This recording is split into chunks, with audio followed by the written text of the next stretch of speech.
Hey everybody, welcome to this edition of the Gaming Tailgate Podcast. I'm Chris, and joining me tonight is Tommy. Tommy, how are you? Doing pretty good tonight. A lot of presentation info coming out over the last few days and weeks. Something that when we were at the community event, some features were in, some were not, and we thought, let's not have a show where we're just speculating over what may or may not be in and how it may or may not work. We're going to go straight to the man himself, a very, very special guest, and we can't be appreciative enough. Christian McLeod from EA Sports joining us. Christian, how are you? I'm doing well, guys. Thanks for having me on the show. Well, we're glad, and we'll try to go easy on you. First NCAA football guest we've had on the show, so we probably won't know how to behave, so just excuse our rough behavior. I'm honored. I'm honored to be the first. If you have a good time, tell everybody. I will. If you have a bad time, just tell us. I will spread the word. First off, let's talk about your background a little bit, where you're from, and how did you get to work at EA, a job that I think a lot of people think is pretty cool. Definitely took a odd path to end up here. I'm from Michigan, actually a suburb of Detroit, so big Michigan State guy. Went to college, was a biology major, human medicine major, was on the med school track, got a really awesome job out of college. I was purifying proteins for a biochemical engineering company, and I just love video games. NCAA football has been my bread and butter since I was a kid, and kind of on a whim, my wife had seen a opening to start writing at Operation Sports and had said, hey, it'd be pretty fun. You like to write. You love video games. Wouldn't that be a nice side hobby for you? And I kind of laughed at her, and she pushed me into it because she knew how stressed I was at my job. And, a few years later, I was a staff writer over there and just writing, covering various EA events, and the rest was history. Just met Roy Harvey, who's the executive producer on Madden now. He actually grew up in the same hometown as me in Michigan, and just kind of hit it off, started talking and networking, and a few years later ended up here at EA working on my favorite game of all time, NCAA football. And presentation is something that I remember reading one of your OS previews for NCAA football, and you really had a lot of good thoughts, and you really focused on presentation.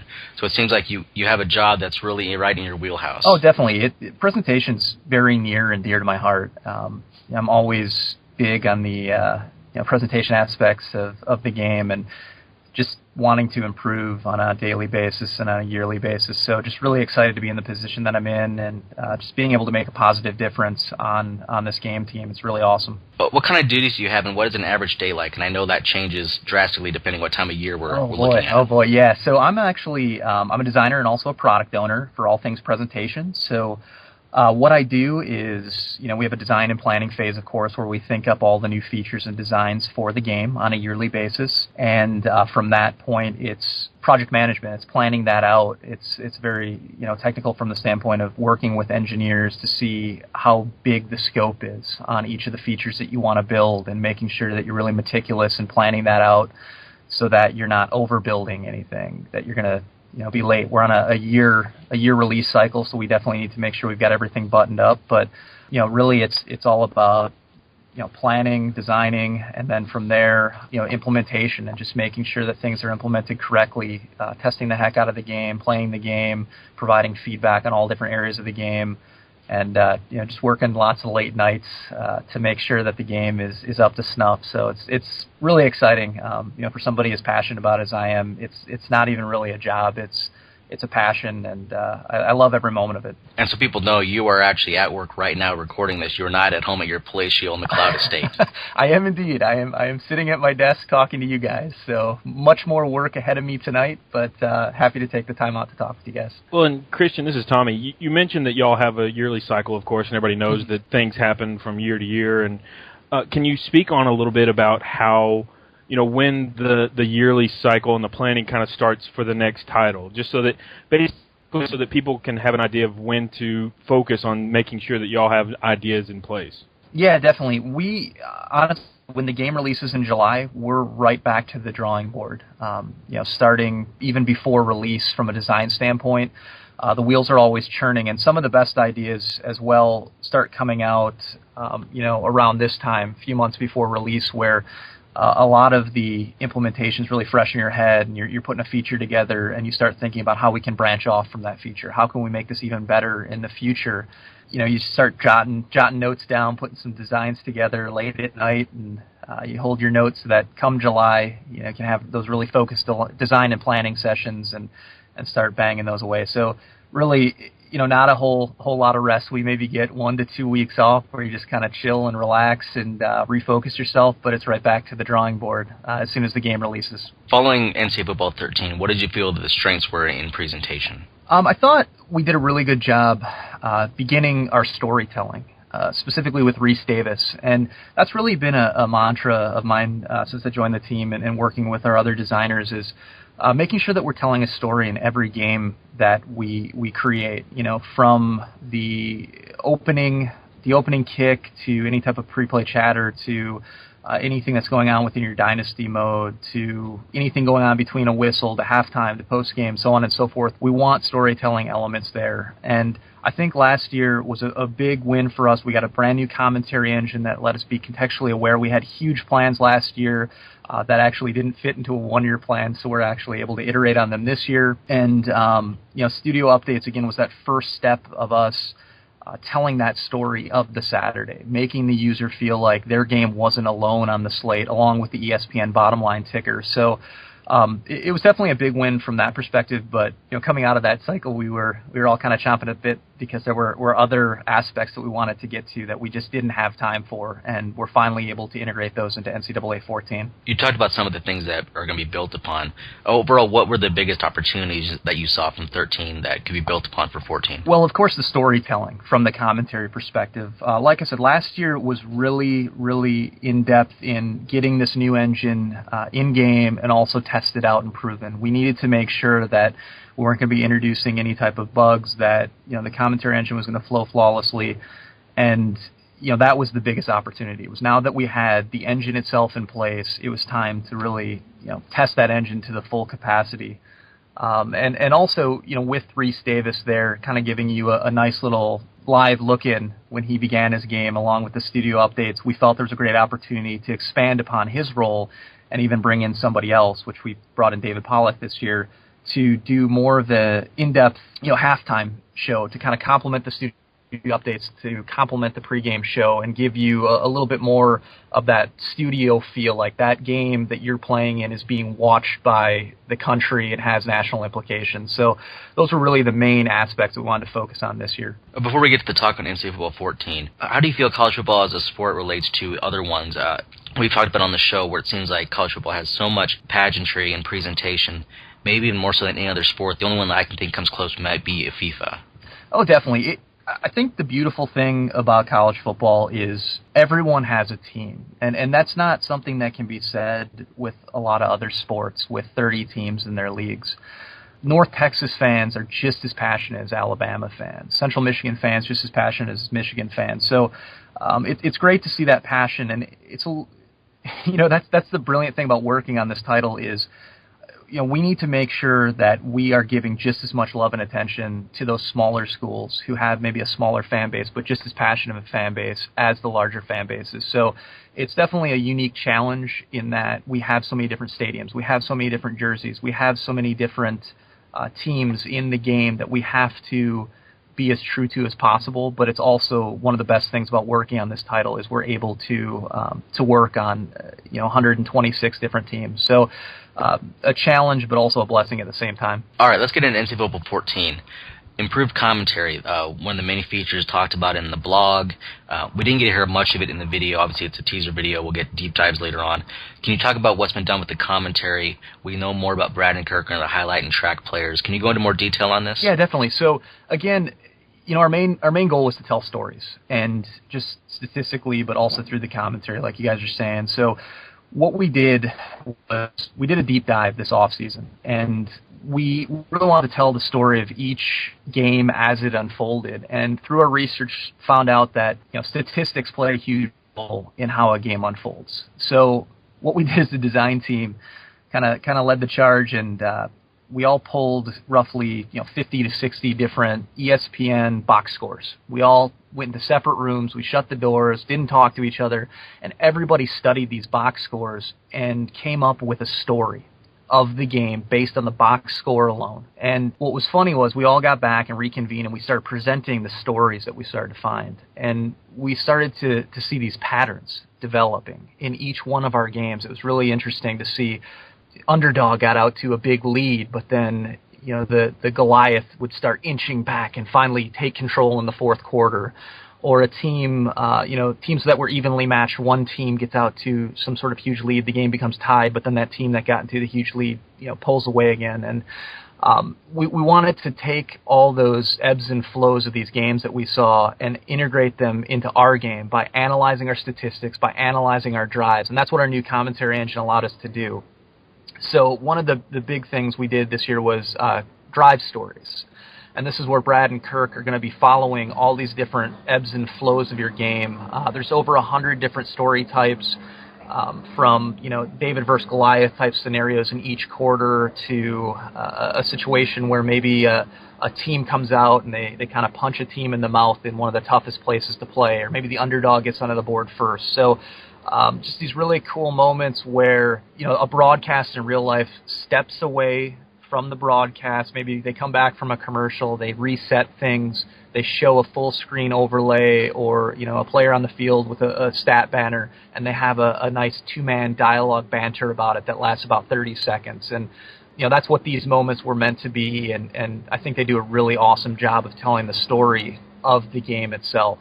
From the key players' perspective, we wanted to highlight league leaders and conference leaders and national leaders. And if you guys are huge college football fans, and you see the hype and whatnot around a guy like Andrew Luck. Whenever Andrew Luck played a game, whenever Manti Te'o played a game, he was the focus of that game, and it seemed like the game would always come back to that player and how are they performing versus their team.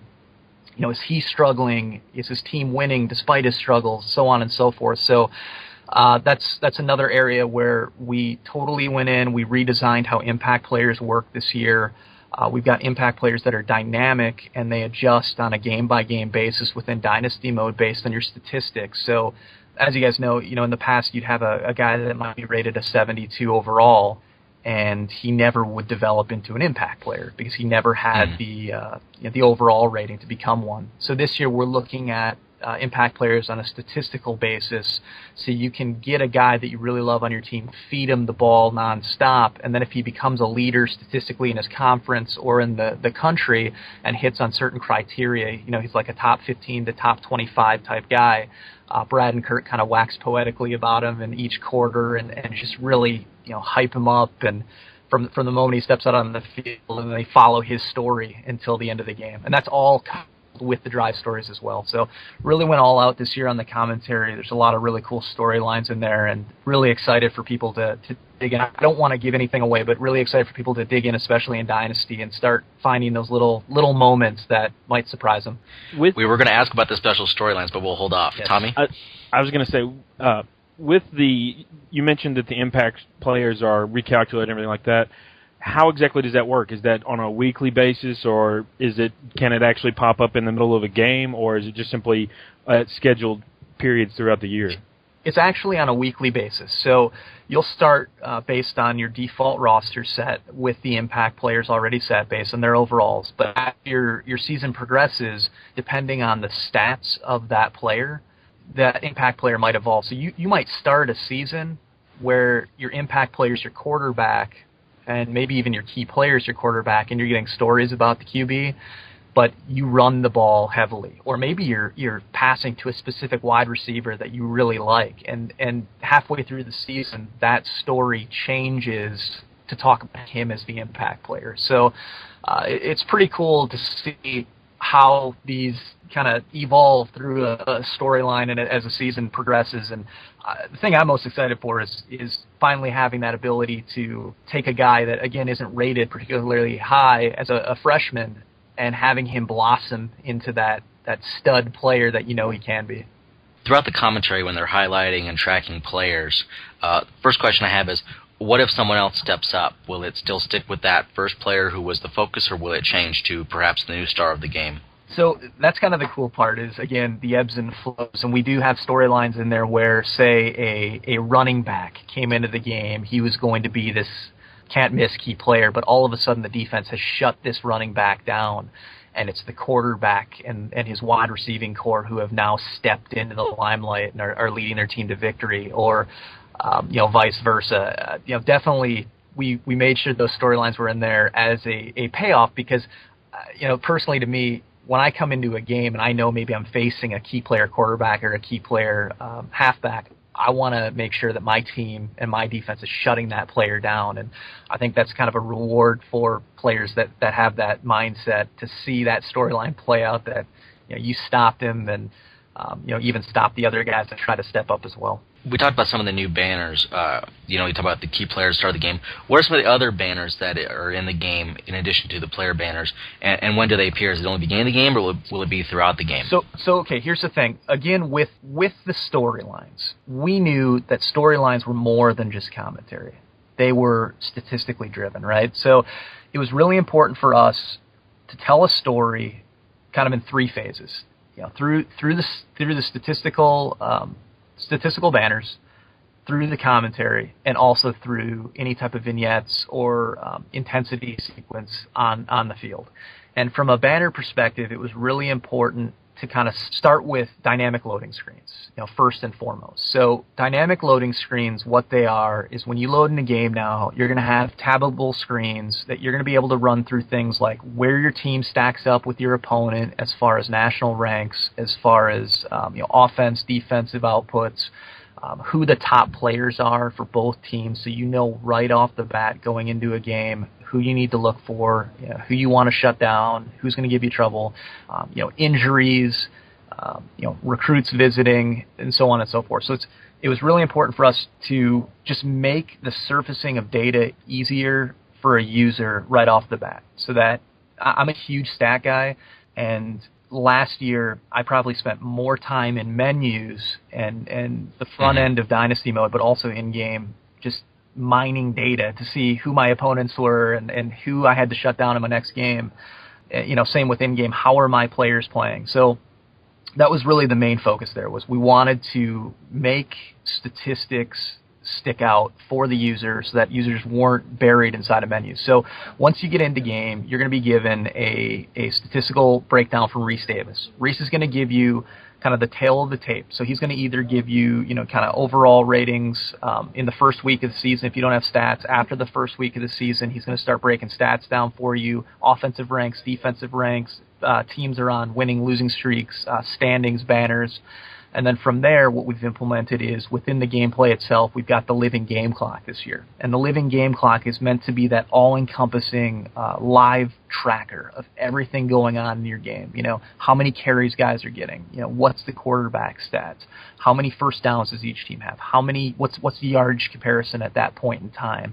And then to complement those, we've got, again, those moments where you step back from the action, take a look, sum things up from Brad and Kirk, and they're showing offensive comparison banners, defensive comparison banners, multiple player banners that are highlighting how the team is doing as a whole. We've got banners on a player season statistical milestones. We've got banners on things like players' drive statistics, if they came in a key drive and performed well. So really just a lot of different banners with a ton of different information on them, all complemented with that living game clock in game to let users know, these are the numbers, right? And this is how it all breaks down. And then, the best part is then coming out of game, you got dynamic loading screens again that are going to give you the sum up of the game, your box score, along with your players of the game, and then games from around the country. So it's a ton of information, a ton of data that we added this year to the game just to make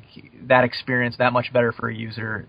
Don't spend all your time in the menus. We're going to surface it for you and tell your story through statistics. Let's talk more about the ESPN Living Clock. This is, if people don't know what this is, it's in the past we've kind of called it the pop-up banner, the post-play pop-up banner. Is what you see after every play on ESPN broadcast. You'll see the play results. You might see player yardage.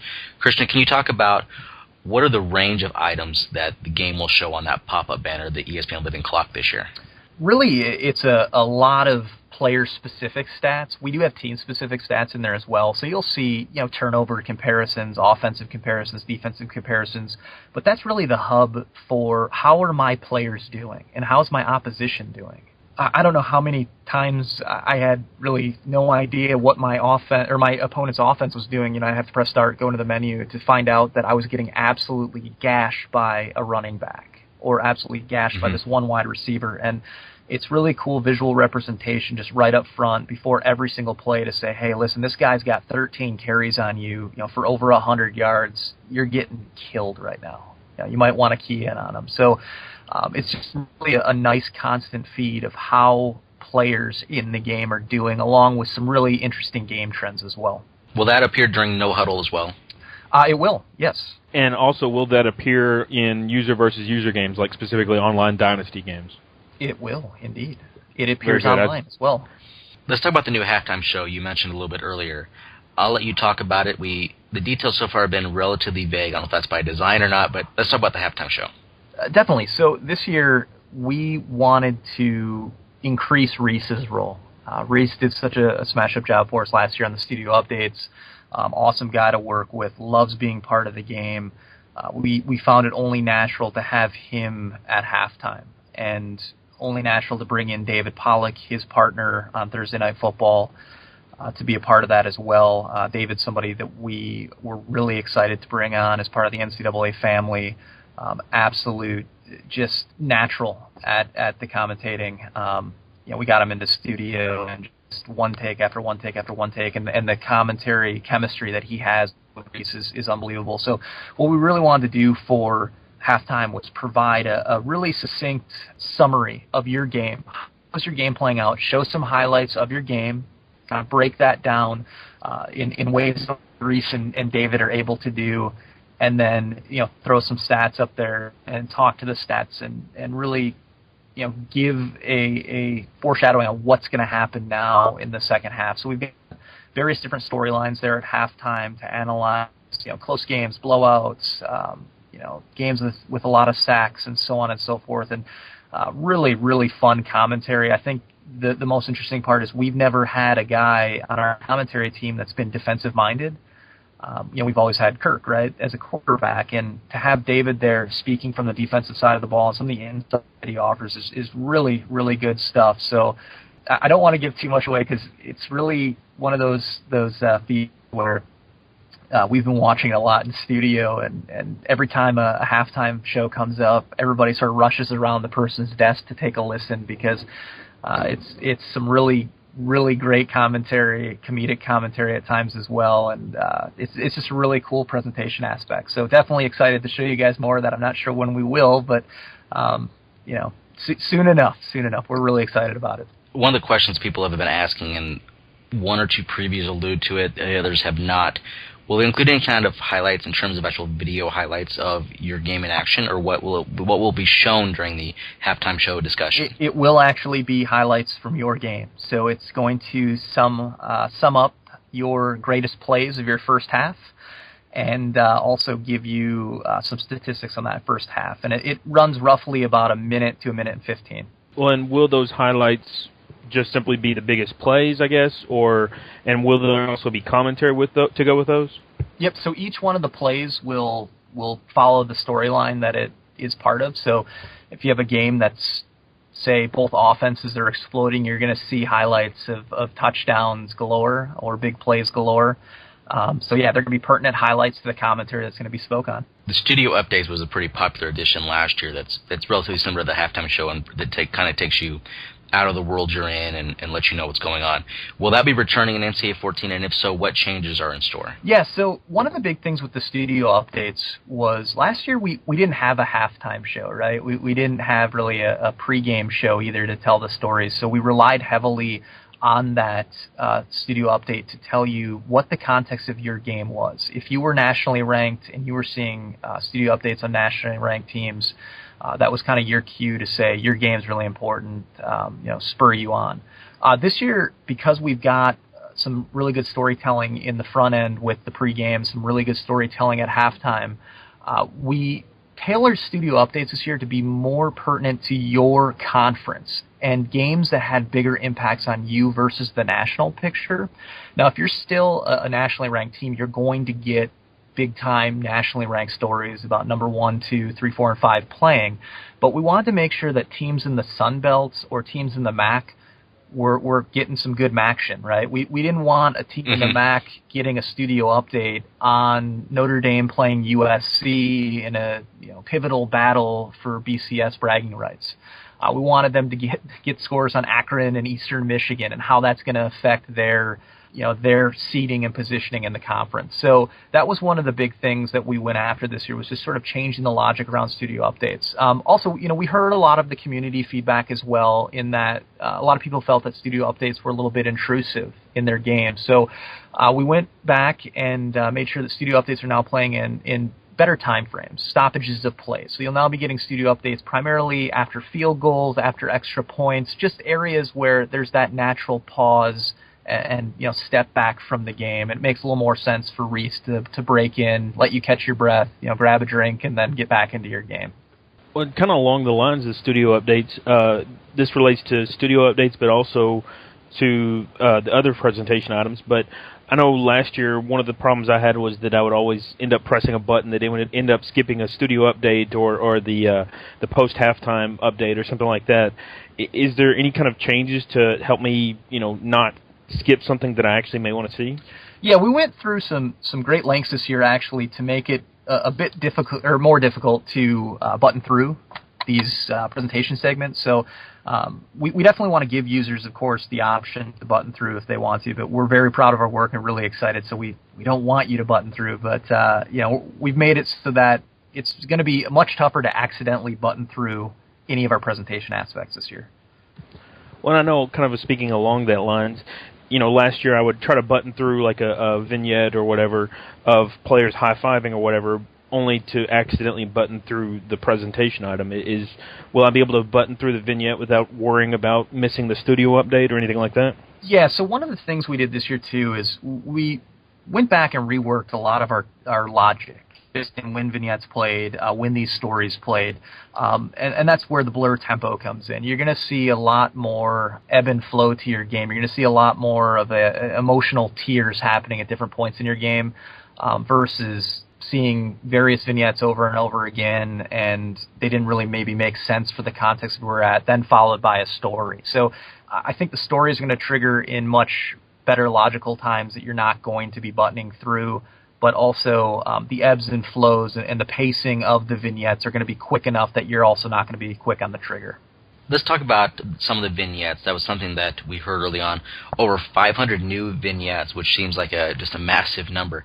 Can you talk about the vignettes, what have been added, and where they will appear? Will that be in the opening, which we'll talk about next, or is that throughout the game, the halftime show? Where do all these, this huge number of vignettes, where do they play at? They're all of the above. So again, like I said, one of the main things with the storytelling was increasing that tempo within a game itself, blurring that tempo, and making sure that we were hitting those emotional highs, those emotional lows as a game progresses. If your team has just, stormed back from a 14-point lead, you're sitting there on the couch, you're pumping your fist. We wanted that vignette and that presentation on the screen to be reflecting you on the couch pumping your fist. And we went back, we reworked all that logic under the hood to make sure that those payoff moments are there, and just the pacing feels different. And on top of that, we realized a lot of the vignettes getting a little stagnant, a little old in some regards, and especially staying up there for 5 to 6 to 7 seconds at a time.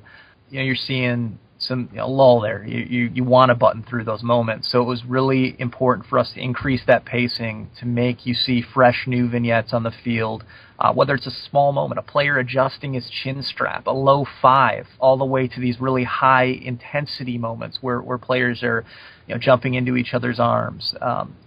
Everywhere from the lowest of the lows to the highest of the highs is what we captured this year, and they're integrated throughout the entire game. Well, and with those vignettes, are there more moments of just kind of, if let's say there's a third down stop or a second down stop even, where it was a nice play but not necessarily anything to get overly excited about, will we see players, make small celebrations instead of the over-exuberant? Yeah, and that was another thing, was a big focus for us was small moments as well as high-intensity moments. So, of course, with the player audio in the game, we wanted to make sure that we were giving justice to the high-intensity moments with these really awesome shouts of elation and player emotion. But we also wanted to key in on those small moments. And, That's something that we had been missing in years past and was important for us to get into the game this year. Like I said, those small moments where you're adjusting your chin strap as you return to the huddle, the low fives, the taps of the helmet. Not every play is a huge emotional explosion, so we definitely wanted to make sure that we were presenting that in such a way. So again, we rewrote our emotion logic. There's lows, there's mediums, there's highs this year, and it's really exciting. It's paced very well. You talked about improvements to logic. Will that also apply to, this has been a relatively big community request and presentation, that if you have a player who sets a record, you get to hear about it basically every game after that record is set. Is that part of the logic that's been tweaked or touched? I don't want to ruin any of the stories, but we definitely do have storylines involving record breakers, and that's where I'll leave that one. So you're going to hear about a record breaker. You're going to hear about a player that's about to set a record in that game that he comes into. There is going to be that payoff moment, especially for guys that are hardcore Dynasty users, in getting recognition on some of your players that they deserve, some of your greats that you have in your all-time Hall of Fame. But will it be something where, like currently you have somebody who sets a record, let's say in week 2 or 3, and you still hear about it after their first catch or another catch in week 14? You may. Okay, but it won't. It'll be a little different. Okay, I see how it is. You're teasing us. Okay, I see how it is. Okay, I'll remember that, Christian. All right, let's move on to the revamped pregame opening. Something that I don't think people are going to fully understand until we get a chance to see it. We saw a mock-up in January. Of course, things can always change. But I'll let you talk about it. It's your baby. Talk about the revamped pregame and what's going on with that. Yeah, so what we wanted to do here is, tradition in college football is the most important thing outside of the action that's actually going on the field. We wanted to find a way to capture all that tradition that we had, that spent so many painstaking hours capturing over years past and implementing into our game, and presenting it in an exciting, upbeat, fast, quick way that gets a user into game but gets them pumped up. And we did a lot of research. This is something that we looked at last year as well. This is where the idea hatched from. And as the year progressed, the design got bigger and bigger and bigger, and we were ready to go once this cycle started. And what we're doing is we're encompassing all the cool tradition that you've had in the past, but we're kind of shrinking it down inside of a hype video. And if you guys are familiar with ESPN this year, their Saturday night prime games where they would run a hype video, and you'd see dynamic text popping up with smoke, and it would have team phrases on it and sort of set the stage as to what that game meant. That's what we modeled these after. So you're still going to see all your favorite traditions. You're going to see all those wow moments, but you're going to intersperse and mix with some really high impact game type action with some really cool dynamic wipes with smoke and just a really cool presentation. And it lasts a grand total of 25 to 30 seconds, gets you right in the game, gets you hyped up to play the game. You got some cool music that is part of it as well, and we're all really pleased with it and really happy with how it turned out. Will that music in the video, is that going to be stock music? Will that be licensed music, or what kind of music will that be? So we went out and hired a composer this year. We've got all new tunes to the game this year, and hired a composer, and we we wanted to capture those songs that are sort of the essence of college football. So we went out and we got multiple variations. We have a country variation in there. We got a rap variation, some rock anthems. So we've got a lot of different variations in music video. All of them feel a little bit different depending on what music variation you get. And again, really excited for people to actually get in game and see these music videos along with their dynamic wipes. And I think the dynamic wipes are actually the coolest part of them, and these are the sayings that you see with each team, because we really dug deep to pay some homage to different schools, whether that was sayings from their fight song or terms that they've coined over the years.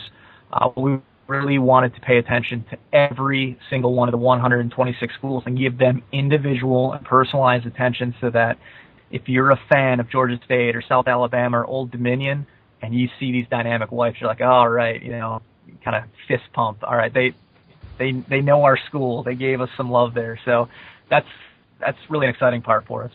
kind of along those lines, speaking of South Alabama and other schools like that, do any of the schools or any other schools that have existed, do they have any of their traditions or runouts kind of built into this, like, newly to the game this year? So this year, we did get South Alabama's run out into the game, which was pretty awesome, so can't wait for you guys to see that. One of the more popular community requests over the last few years has been new playable camera angles.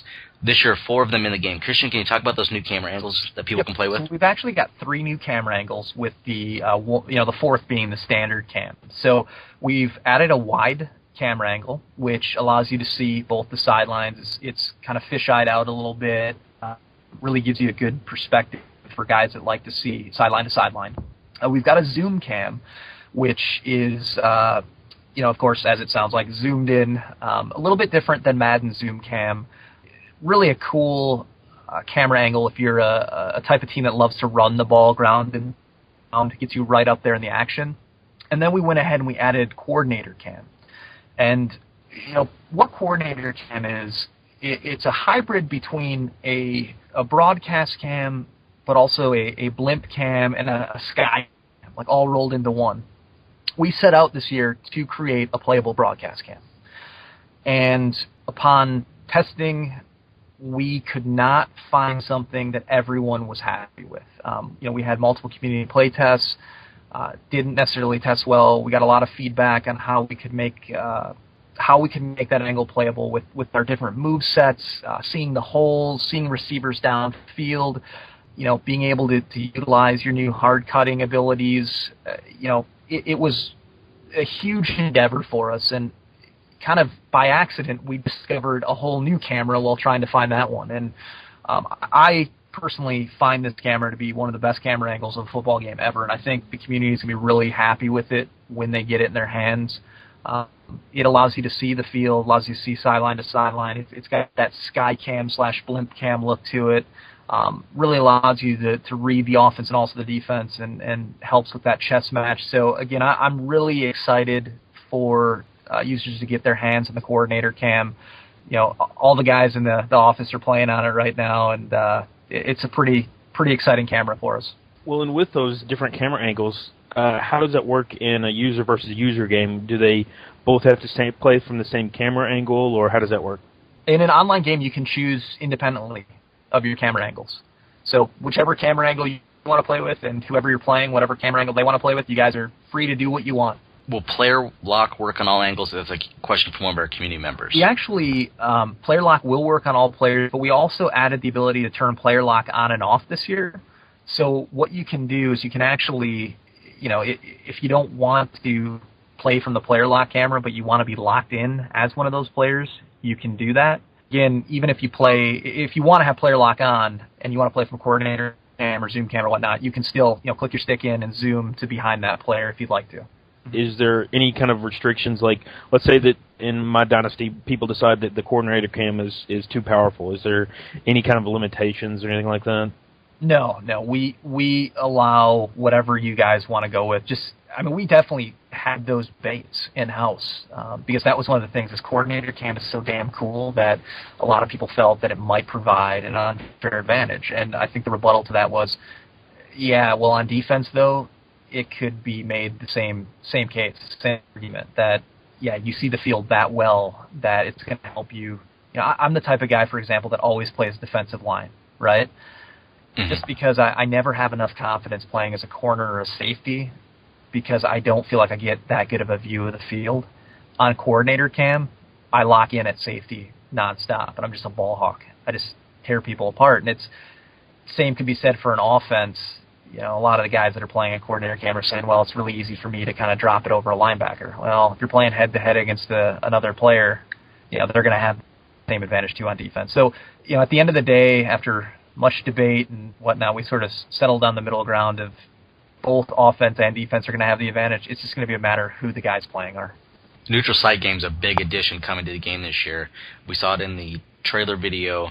Can you talk about this at all? Anything we may not have learned, or what cool features you can do with this? Oh, definitely. So we're excited about neutral sites as well. I finally have the sponsored neutral site games in there.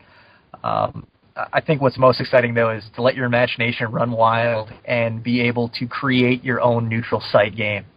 anytime during the season. So if you wanted to have Michigan and Michigan State play in the Georgia Dome, you could do that, provided that the Georgia Dome did not have a game that same week. So it's really cool to have and play in those sponsored games, but I think the most fun for me is being able to create your own neutral site, especially with an online dynasty, having the commissioner set up custom schedules, being able to set up a user versus user game in a neutral site to make your user games in online dynasty feel that much more epic.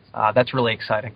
How will the crowd work in those games? Will it be not only the visual but also in audio? Is there any difference, or how will that work? Yeah, so we do have a true neutral site crowd. So the ebbs and flows and the cheers of elation and the boos of disappointment, they're going to happen for both teams equally. So it's going to be very similar to what Madden had for their Super Bowl presentation last year, and we're also going to be implementing that crowd system into bowl games this year as well. Earlier we talked about the new on-field chatter. You'd mentioned how, and we saw this in the trailer video, where the players are celebrating in the vignette, and you hear them clapping their hands and exuberant.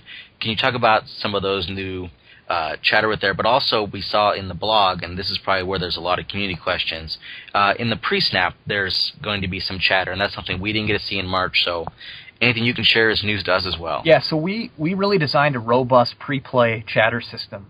The goal there was to provide some very authentic reads, call-outs, and in-play reactions from players without tipping plays, right? So that's the most important thing, is we never want to tip a play, whether it's a computer or a human opponent, to say they're going to run it or they're going to pass it. So knowing those limitations, we definitely designed a really, really smart system where offensive linemen are going to be calling out the mic, where a safety might be identifying who a top star player is, calling out watch number 87, watch number 87.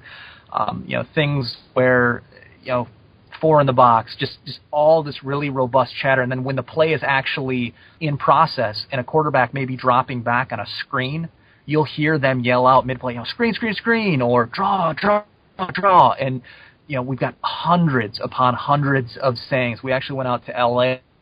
and mic'd a bunch of guys up, got them into full pads, and just ran them through 2 days of a boot camp. And again, built very, very smart, realistic system. So the things that you guys are going to be hearing within the pre-play chatter, it's not just random chatter. It is smart chatter based on what's happening in the field. And I think one of the coolest parts is actually when you pump the crowd up now, you can actually hear one of the guys being like, hey, let's get up, crowd, come on. And, as he waves his arms up in unison. So that's a really exciting feature that we're all really proud of and can't wait for people to be able to experience it in all of its glory.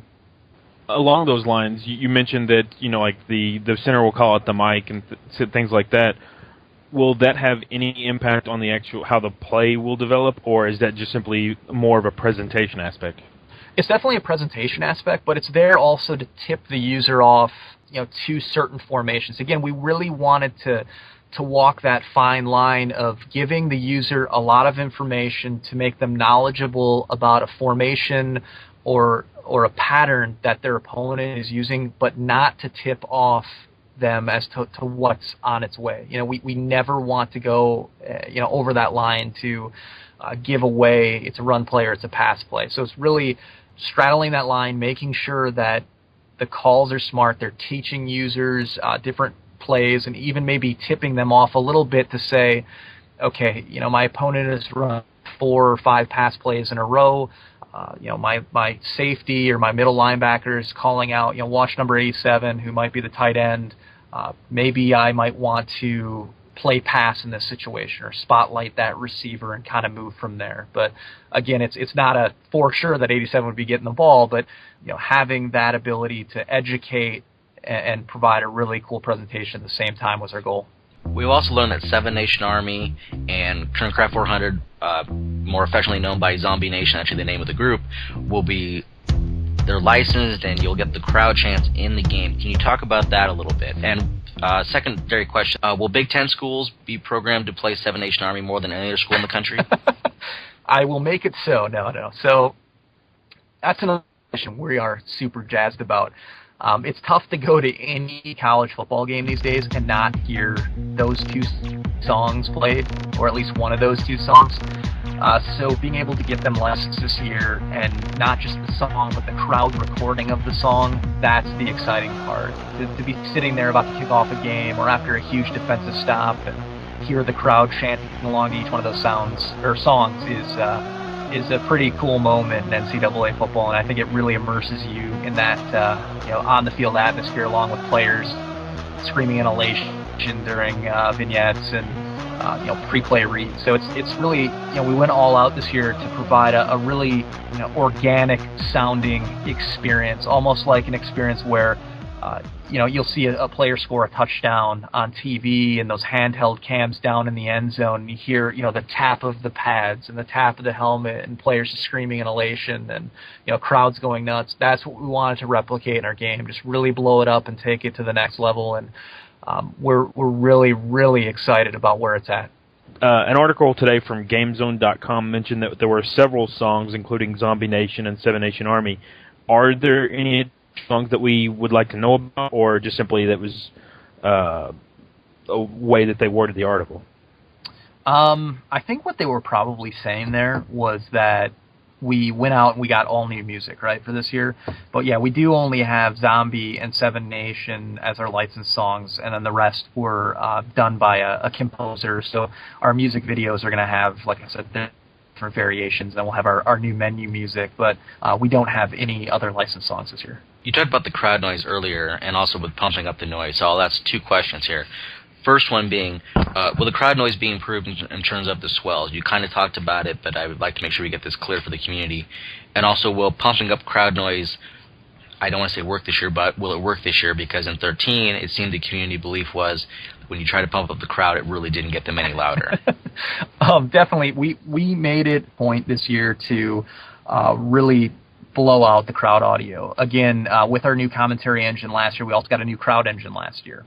Madden got the same thing, and Madden had an additional 8 weeks to sort of polish and tune that. So a lot of people were really, really excited when Madden released last year, really happy with Madden's crowd noises. And I'm happy to say that we took what they had last year and built upon it on an all-new mix. So a lot more of the swells, a lot louder of swells. It's going to get a lot quieter when bad things happen at home. And definitely pumping up the crowd is going to have a big effect. So, it's really important for us to make those stadiums feel alive, but just to make that entire atmosphere outside of the commentary, make it feel like an organic, living stadium. And, crowd noise with on-field chatter, with pre-play chatter, with, just ambient sounds, and then, Zombie Nation and Seven Nation Army.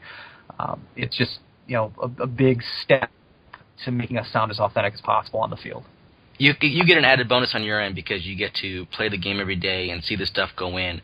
So you're definitely way ahead of us. We last played it in March, and a lot of this was not in yet or tuned yet. So I know it's still a little early, but what are your personal top additions presentation-wise, not just as a developer but as a fan of the franchise? My biggest addition, and it I think sneaks under the radar a little bit, is the dynamic loading screens. I am a huge fan, again, of stats and statistical breakdowns, and being able to see, right when I come into a game, who my opponent is, where they're ranked in all these different statistical categories, what players I need to stop, who on their team is injured, who on my team is injured, what recruits are visiting. That excites me.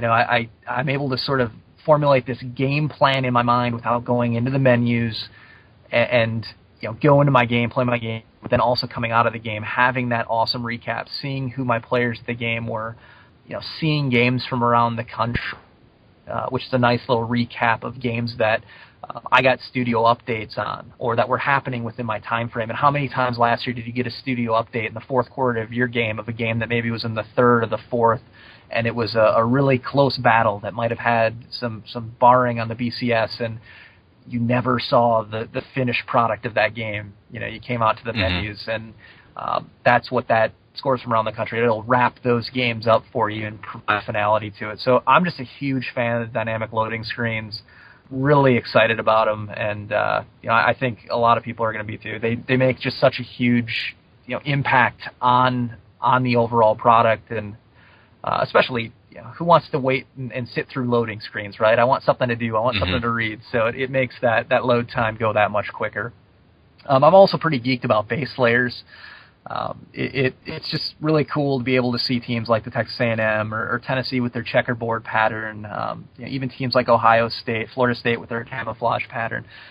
It just adds one more level of authenticity to the game in our uniforms, and it's cool. Like I'm a uniform junkie and a stat junkie, so those two things I'm pretty geeked about. You talked on it a little bit, but we're going to ask it more formally here. What are some improvements or additions you feel are kind of flying under the radar, and maybe what are some minor changes that have been made that just haven't made the blog or the trailer video that you're pretty excited about? Well, this one did make the blog, so and it's kind of a big feature. But it is flying on the radar. It's our new UI, and we went with more of an action grid format on our interface versus the menu system that we had in the past. And the beauty of it is, it's colorful, it's visually appealing, but I think more than anything, it's fast, it's quick. You're able to get in and out of games. You're able to navigate where you want to very quickly and easily. And that's something that our community has been calling for years and years, especially guys that deep dive into all the different modes that our game has to offer and spend hours within these modes. So I'm really excited for our new UI. I'm really excited and was really a big champion of this one, custom difficulty levels. Being able to customize the game to your skill set. How many times have you gone into a game where you felt that playing on All-American offense is way too easy, but maybe you weren't necessarily enjoying that experience on All-American defense. So now we've given you the option to go and select your offense and your defense independently from one another, along with your slider tweaks to really customize that experience to your play style. And I think that opens up just a ton of different options for gamers, especially the hardcore slider gurus out there, to make some really cool creations. I'm pretty geeked about the pregame portion as well, the pregame show with Reese Davis. Reese, again, last year we had a really cool live look-in where he would give some really cool fun facts about a team, but this year we were able to take it to the next level and integrate some storytelling in there. And hearing Reese talk about division races and conference races early and late in the season, and teams on winning streaks and losing streaks, and two top pass offenses going up against each other. It's really exciting, and it adds that extra layer of context that you want in your dynasty mode. It's really cool to sit there with your dynasty team and build them into who you want them to be, and then to have Reese Davis talk about how they're one of the best passing attacks in the country, or they come into this game knowing that a win could win this conference title for them. So those are my big three that I'm really excited for, but also think have fallen under the radar a little bit. Are there any smaller additions that may not make blogs or trailer videos, but you think are pretty noteworthy? I do, actually, Chris, and this one's going to make you very happy. We went through and reevaluated a lot of our stadiums and a lot of our stadium color paletization, specifically your Nebraska Cornhuskers. And what we found was a lot of the teams simply were not paletized in such a way that were representative of what they are in real life. The sea of red in Nebraska, we had a very evenly mixed red and white in previous NCAA football. So this year we identified teams like Nebraska that were not correct in past editions, and we made those changes. So now you are going to see that true sea of red whenever you kick off your game. So get excited for that. Well, that's a very welcome addition. I'm sure a lot of fans are going to feel that same way. Can you talk about some of your new favorite uniforms or field art updates that are coming to the game? I know there's a lot to mention. I get the impression there's a lot, but just that you've seen or have played with so far. Yeah, I mean, definitely being the Homer Michigan State guy that I am, we've got our new video boards and our Spartan head at midfield, so definitely excited about that. I think the coolest addition this year is TCU's renovation. Their stadium. So we've got the new TCU renovations in there. Super, super exciting to be a part of that process and watch how it was scanned and whatnot. And I think TCU fans are going to be very, very happy with how the stadium's represented our game. So, there's other miscellaneous changes in there, but as far as a favorite uniform, man, That's a tough one. It's tough to go against Oregon with their crazy combinations, but I don't want to give too much away. We've got some really cool uniform combinations in the game this year, and uniform store is something that we're committed to supporting throughout the year, and we've kind of had the first previews of some of the stuff we're going to see there. So can't give that away, but it's definitely pretty exciting. Towards the end of the teaser video, we saw Michigan Stadium with some lighting effects, and I believe you were showcasing some of the new field type and types of weather. Can you talk about the end of that video and what that was showing? Yeah, we were really showing off our new field type, which is distinctively different than how our field looked in NCAA 13, as well as the new lighting effects that we have this year, as well as some of the new weather effects that we have, which are pretty cool, especially the fog. We've also done some work with helmet shaders as well to really make matte helmets feel and look matte, and shiny helmets feel and look shiny like those chrome helmets from Oregon. So a lot of work was put in by our art team to make sure our field was looking great, our stadium lighting was looking great, our skies were looking great as clouds dynamically pass through, and that the helmet shaders and jerseys and whatnot are all looking beautiful under our lighting. That's going to conclude talking about presentation at NCAA Football 14. Christian, before you go, any final thoughts? Just really, really happy to join you guys tonight. I really appreciate it. Thanks so much, and would love to join you again. But really excited for more news to come out on NCAA 14 to share that with everybody. So just keep your eye on the website and the Twitter feed, and we've got a lot of really cool stuff coming up in the next few weeks. So stay tuned. So. Again, thanks for having me, guys.